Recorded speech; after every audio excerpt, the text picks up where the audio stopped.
মার্কিন president Donald Trump ও চীনের president Xi Jinping এর বৈঠকের পর বেজিং এর সাথে সামরিক যোগাযোগ পুনরায় চালু করতে চায় যুক্তরাষ্ট্র, যা সংঘাত নিরসন ও উত্তেজনা প্রশমনে সাহায্য করবে। যুদ্ধবিরতি শুরুর পর গাজায় কিছু স্কুল পুনরায় খুলে দিয়েছে ইউএনআরডব্লিউএ। ইতিমধ্যে 25,000-এর বেশি শিক্ষার্থী সংস্থার অস্থায়ী শিক্ষা কেন্দ্রে যোগ দিয়েছে। আরও 3 লাখ শিক্ষার্থী অনলাইনে ক্লাস করবে। দুর্যোগপূর্ণ আবহাওয়ার কারণে নেপালের এভারেস্টের অঞ্চলে আটকা পড়েছেন কয়েকশো পর্যটক। গত 3 দিন ধরে টানা বৃষ্টিতে সেখানকার বহু ফ্লাইট বাতিল হয়েছে, যার কারণে আটকা পড়েছেন অনেকেই।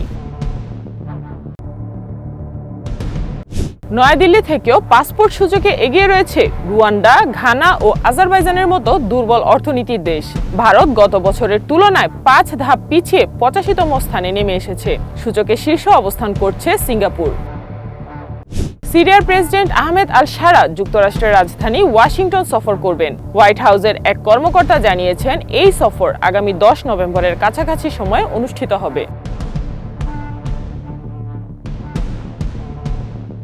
লেবাননের দক্ষিণাঞ্চলে হিজবুল্লাহকে লক্ষ্য করে ব্যাপক হামলা চালানোর হুমকি দিয়েছে দখলদার ইসরায়েল। এর মাধ্যমে হিজবুল্লাহর সাথে প্রায় 1 বছর ধরে চলা যুদ্ধবিরতির ভবিষ্যৎ নিয়ে নতুন করে আশঙ্কা দেখা দিয়েছে।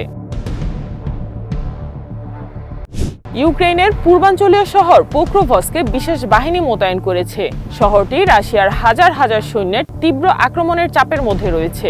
রাশিয়ার বর্তমানে ইউক্রেনীয় ভূখণ্ডের প্রায় 1/5 নিয়ন্ত্রণ করে।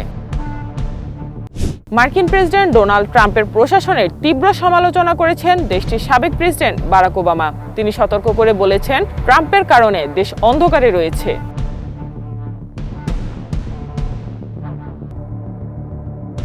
যুক্তরাষ্ট্র ও তার মিত্রদের চাপের মুখে পরমাণু সমৃদ্ধকরণ কর্মসূচি বন্ধ করবে না ইরান। কাতার ভিত্তিক সংবাদ মাধ্যম আল জাজিরাকে দেয়া এক সাক্ষাৎকারে ইরানের পররাষ্ট্রমন্ত্রী সৈয়দ আব্বাস আরঘচি এ মন্তব্য করেন।